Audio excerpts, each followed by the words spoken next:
पिछली किस्त में हमने देखा कि लीग ऑफ नेशंस जिसे अमन का ख्वाब पूरा करने के लिए बनाया गया था, किस तरह बड़ी ताकतों की सियासत और खुदगर्जी के हाथों नाकाम हुई। वो इदारा जो जंगों को रोकने के लिए बनाया गया था, खुद जंग की लपेट में आ गया और यूं दुनिया ने वर्ल्ड वार 2 की तबाहकारियों का सामना किया। ला ब्रॉडकास्ट में खुशामदीद। ये 1939 का साल था। दुनिया एक बार फिर तबाही के दहाने पर थी। एडोल्फ हिटलर एक ऐसा नाम जिसने नफरत और जंग को हवा दी, यूरोप के दिल पर काबिज हो चुका था। नाजी जर्मनी की फौजें एक के बाद एक मुल्क को रोंदती चली जा रही थी। जर्मनी का सेंट्रल रीजन प्रशिया, जो अब जर्मनी, पोलैंड और डिफरेंट यूरोपियन कंट्रीज में तकसीम हो चुका है, और इसका कैपिटल बर्लिन, नाजी हुकूमत का पॉलिटिकल और मिलिट्री सेंटर बन चुके थे। प्रशिया, जो अपने स्ट्रॉन्ग आर्मी और पॉलिटिकल स्ट्रक्चर के लिए मशहूर था, उसने हिटलर को अपनी सल्तनत को बढ़ाने में भरपूर मदद फराहम की। नाजियों ने अपने अंडर कंट्रोल इलाकों में खौफ और दहशत का राज कायम कर लिया था। दूसरी तरफ जापान और इटली भी अपने अज़ाइम की तकमील में मसरूफ थे। लेकिन ये सिर्फ एक शख्स या एक जंग की कहानी नहीं थी, ये इंसानियत की बका की जंग थी और कानून का इम्तिहान था। वर्ल्ड वार 2 ने दुनिया को खून और आग में झोंक दिया। 6 करोड़ से ज्यादा लोग मारे गए, शहरों के शहर तबाह हो गए और इंसानियत अपनी तारीख की सबसे तारीख दौर में दाखिल हो गई।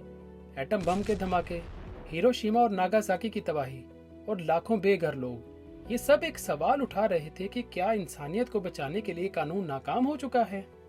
लेकिन तारीख हमें सिखाती है कि सबसे गहरी तारीकी के बाद ही रोशनी आती है। 1945 में जब वर्ल्ड वार 2 खत्म हुई तो वर्ल्ड लीडर्स एक नए अज़्म के साथ जमा हुए।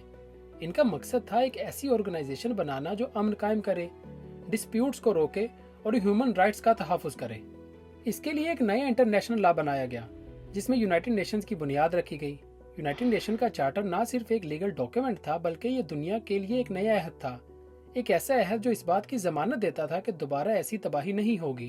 अक़वाम मुत्तहिदा, जिसे यूनाइटेड नेशंस कहा जाता है, कानून की फतह थी। ये इदारा इस अज़्म की इलामत था कि दुनिया दोबारा ऐसी तबाही नहीं देखेगी।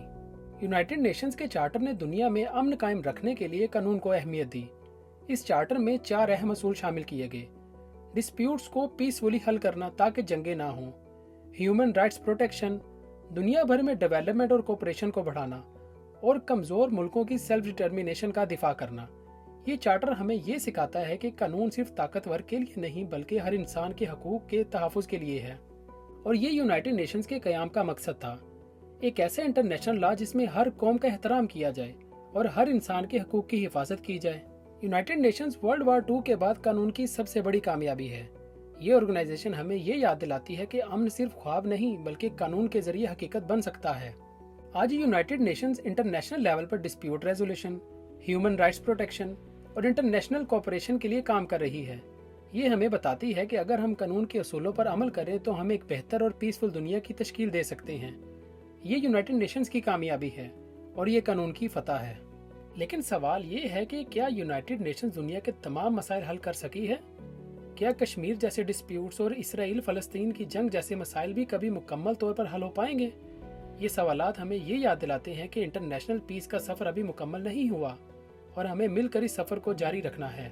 तो आप क्या सोचते हैं, क्या United Nations in international disputes का हल निकाल पाएगी? अपने ख्यालात का इजहार कमेंट्स बॉक्स में ज़रूर शेयर करें। हम आपके नज़रियात जानने के मुंतज़िर हैं।